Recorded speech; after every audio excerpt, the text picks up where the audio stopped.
President Trump کی جو policy ہے، پہلے تو وہ یہ تھی اور ان کا کلیم بھی یہ تھا کہ وہ جنگیں رکوانے آئے ہیں، لیکن حالیہ جو واقعات ہیں بالخصوص ایران کے بارے جو ان کی سٹیٹمنٹ آئی ہے، کیا یہ چین اور روس پہ کوئی ان کو کوئی نیچا دکھانے کے سلسلے کی کڑی ہے، یا واقعتاً جو ایک الزام لگتا ہے امریکہ پہ کہ وہ معدنیات پہ قبضہ کرنا چاہتا ہے، وہ سلسلہ آپ کو لگ رہا ہے، یا کوئی اور بات ہے آپ کی نظر میں؟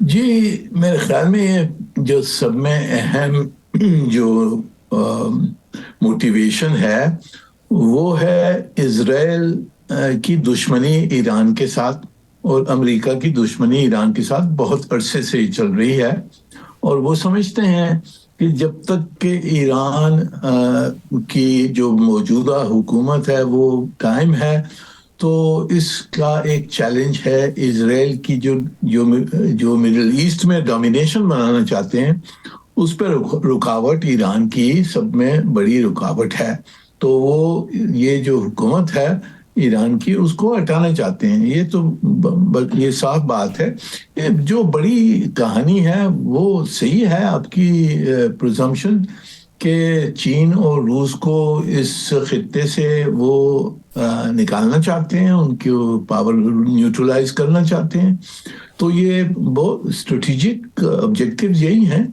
اسرائیل کی ڈومینیشن کروانا اور جو باقی جو بڑی طاقتیں ہیں وہ ان کو خطے سے باہر رکھنا۔ اچھا منیر اکرم صاحب، اگر واقعی اسرائیل کی ڈومینیشن کے راستے میں رکاوٹ ایران ہے، اور یہ نظر بھی آتا ہے ہمیں، کیونکہ ایک تو بات ہے کہ اسرائیل کے حوالے سے ایران کی پالیسی میں تسلسل رہا ہے، اور انہوں نے وہاں بیت المقدس کا جو وہ مانومنٹ بنایا ہوا ہے تہران کے اندر، وہ بھی عکاسی اسی کی کرتا ہے کہ یہ ہم نے آزاد کرانا ہے۔ لیکن عرب ممالک تو عرصہ دراز سے، اب تو خیر سعودی عرب کے تعلقات اچھے ہو گئے ہیں بعض، لیکن جو عرب ممالک تھے، کیا ان کو یہ احساس اب ہو گیا ہے کہ یہ ایران کا اگر یہاں سے کانٹا نکل جاتا ہے تو پھر اسرائیل کی ڈومینیشن، اسرائیل کا ڈومینیٹ کرنا آسان ہو جائے گا؟ اور کیا اگر ایسی صورتحال پیدا ہوتی ہے تو عرب ممالک ایران کے ساتھ کھڑے ہوں گے؟ یہ دیکھیں، آپ کو یاد ہوگا 10 سال پہلے کی بات کریں تو جو عرب ممالک ہیں پرشین گلف میں، ان کو سب میں دہشت تھی ایران سے، خوف تھا کہ ایران ان کے خلاف کچھ کارروائی کرے گا۔ پر یہ اسرائیل کی جو 3 سال کی جنگ رہی ہے غزہ میں، اور جو انہوں نے جو اپنے خطے میں پورے اپنے جو ہمسائے جو ملک ہیں ان سب کو مارا ہے، لیبنان، سیریا، ایران، یمن، سب پہ حملہ کیا ہے اسرائیل نے، اور اسرائیل کی ابھی یہ دعویٰ ہے کہ میں پورے خطے میں، مڈل ایسٹ کے خطے میں اسرائیل کی ڈومینیشن ہوگی، یہ وہ چاہتے ہیں۔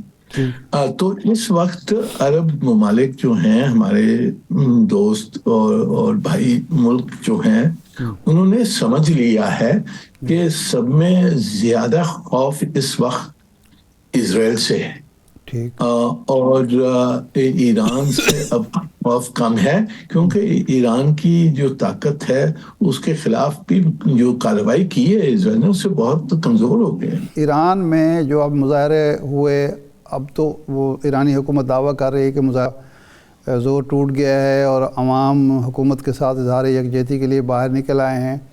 کیا اس وقت رجیم چینج امریکہ کے لیے، اسرائیل کے لیے آسان ہے؟ اور کیا ایران کے عوام جو ہیں شاہ ایران کے بیٹے کو یا کسی اور کو جو باہر سے مسلط کیا گیا وہ حکمران تسلیم کر لیں گے، یا یہاں ایک نئی صورتحال پیدا ہوگی، خانہ جنگی شروع ہوگی، اور ایران کی موجودہ رجیم اگر اس کو زبردستی ہٹایا جاتا ہے تو مزاحمت کرنے کی پوزیشن میں ہے؟ جی میرے خیال میں دیکھیے، باہر سے جو حکومت ہے تہران میں، اس کو باہر سے نکالنا بڑا مشکل ہے۔ اچھا، کوئی بھی حکومت ہو تو وہ جا کے کوئی اگر وہاں بوٹس آن دا گراؤنڈ ہو، اگر انویژن ہو جیسے عراق کے خلاف صدام حسین کے خلاف جیسے انویژن ہوئی تھی، جیسے افغانستان میں ہوئی تھی، اگر اس قسم کی اگر انویژن ہو تو اور بات ہے. پر میرے خیال میں نہ اسرائیل نہ امریکہ کی کیپیبلٹی ہے یا خواہش ہے کہ وہ اپنے جو فوج ہے وہ ایران میں ڈالیں، کیونکہ اس کا نتیجہ بہت برا ہوگا.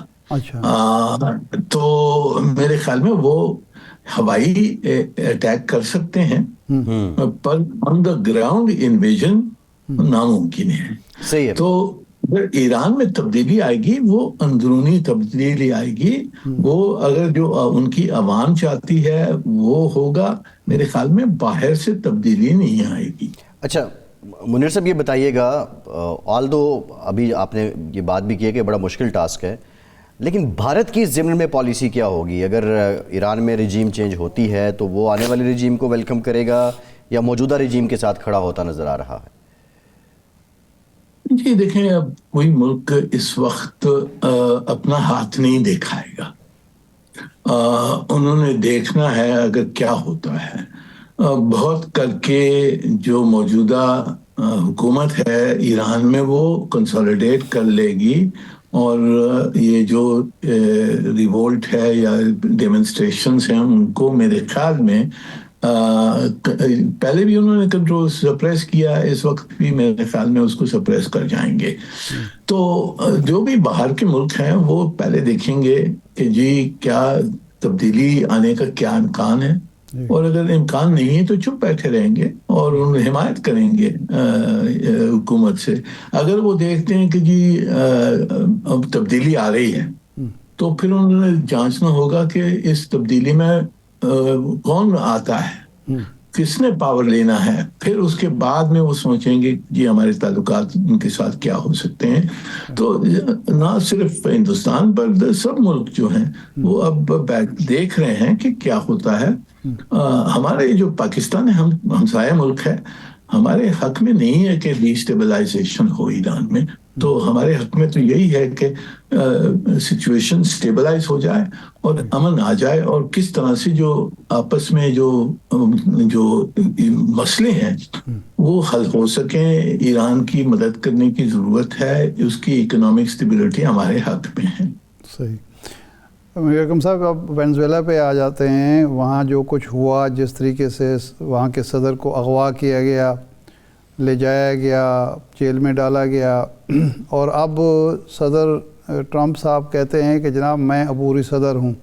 کیا ماضی میں کوئی ایسی مثال موجود ہے کہ کسی دوسرے ملک برا نے اپنے آپ کو عبوری صدر قرار دیا ہو؟ اور عالمی قوانین اس حوالے سے کیا کہتے ہیں؟ جی دیکھیں ٹرمپ صاحب بہت ایک یونیک قسم کے حکمران ہیں، اور ان کی کچھ جو ایکشنز ہیں اور ان کی اسپیشلی جو ان کی اسٹیٹمنٹس ہیں وہ بہت ایک مختلف قسم کی جو ہیں، جس کو ہم نے دیکھا نہیں ہے پچھلے سالوں میں. پر ہم نے یہ دیکھنا ہے کہ جی اب امریکہ کر کیا سکتا ہے. اسٹیٹمنٹس کرنا تو آسان ہے، پر امریکہ چاہتا ہے کہ جی ہم وینزویلا کا تیل ہم اس پہ کنٹرول کریں. انہوں نے جو وہ موجودہ جو ایکٹنگ پریزیڈنٹ ہے اور اس کی حکومت ہے ان سب کو ڈرایا ہے کہ جو ہم واپس حملہ کر سکتے ہیں اگر آپ ہماری بات نہیں مانیں. پر اگر وہ بات مان بھی لیتے ہیں تو جو ان کی آبجیکٹیوز ہیں کہ جی تیل پہ قبضہ کیا جائے، یہ سب تیل امریکہ آئے وغیرہ وغیرہ، اس کو کروانا کافی مشکل بات ہے، کیونکہ وہاں انویسٹمنٹ کرنی ہوگی، وہاں پیسہ لگانا ہوگا، انفراسٹرکچر بنانا ہوگا. وہ کون بنائے گا؟ جو امریکن کمپنیز ہیں جو جن کو بلایا تھا ٹرمپ صاحب نے وائٹ ہاؤس میں، وہ زیادہ تر وہ سب کہہ رہے ہیں کہ جی آپ پہلے ہمیں گارنٹیز دیں، سیکیورٹی گارنٹیز دیں، فائنینشیل گارنٹیز دیں، اور اس کے بعد میں پھر ہم سوچیں گے کہ ہم وہاں جا سکتے ہیں یا نہیں جا سکتے. اس طرح سے ہاسٹائل انوائرمنٹ میں فورن کمپنیز کا جانا بڑا مشکل نظر آتا ہے مجھے. تو یہ آبجیکٹیوز تو ان کی صاف ہیں کہ تیل پہ کنٹرول کرنا ہے، پر وہ آبجیکٹیوز کس طرح سے حاصل کریں گے وہ مشکل نظر آتا ہے. اچھا یہ فرمائیں کہ روس اور چین دونوں کا رد عمل جو ہے آپ سمجھتے ہیں کافی تھا وینزویلا پہ یا کمزور تھا؟ ان کو اس سے زیادہ سخت سٹانس لینا چاہیے تھا؟ بہرحال اس میں تو کوئی شک نہیں ہے کہ وینزویلا کی موجودہ گورنمنٹ یا اس سے پہلے کے جو گورنمنٹس تھیں وہ امریکہ مخالف تھیں اور وہ اپنے آپ کو کمیونسٹ سوشلسٹ بھی کہتے تھے، تو اس کے حق میں یا وینزویلا کے حق میں روس اور ایران چین جو ہے وہ اس طرح سے کیوں نہیں بولے؟ خاموشی سے کوئی انڈرسٹینڈنگ ہے یا اس وقت مناسب نہیں سمجھا گیا کہ کوئی بہت بڑا ریئیکشن دیا جائے؟ دیکھیں روس اور چین نے بہت سخت مخالفت کی سلامتی کونسل میں، بہت سخت سٹیٹمنٹس دی انہوں نے، پر اب ان کو آپ ذرا سوچیں کہ اب ان کے آپشنز کیا تھیں. جو وینزویلا کے باہر میں پورا امریکن ارماڈا کھڑا ہوا ہے، ٹھیک ہے، انہوں جنگ کے لیے تیار ہیں. اب ان حالات میں اگر روس اور چین کیا جنگ تو نہیں کریں گے، یہ دور ملک ہے. انہوں نے دیکھنا ہے کہ جی امریکہ جو کچھ کر رہا ہے اس میں انہوں نے دیکھنا ہے کہ جی اس سے امریکہ کو کتنا فائدہ ہوگا، ہمیں کتنا نقصان ہوگا. میرے خیال میں جو چینی ہیں وہ بہت لمبا سوچتے ہیں. انہوں نے دیکھا کہ جی امریکہ نے یہ حرکت تو کی ہے پر اس کا نتیجہ کیا نکلے گا، وہ اچھا نہیں نکلے گا. صحیح، وہ لانگ ٹرم میں اچھا نہیں نکلے گا امریکہ کے لیے اور انٹرنیشنل آرڈر کے لیے. تو انہوں نے بڑی سوچ سمجھ کے مخالفت کی ہے وربلی، پر جنگ نہیں چاہتے ہیں وہ. صحیح ہے.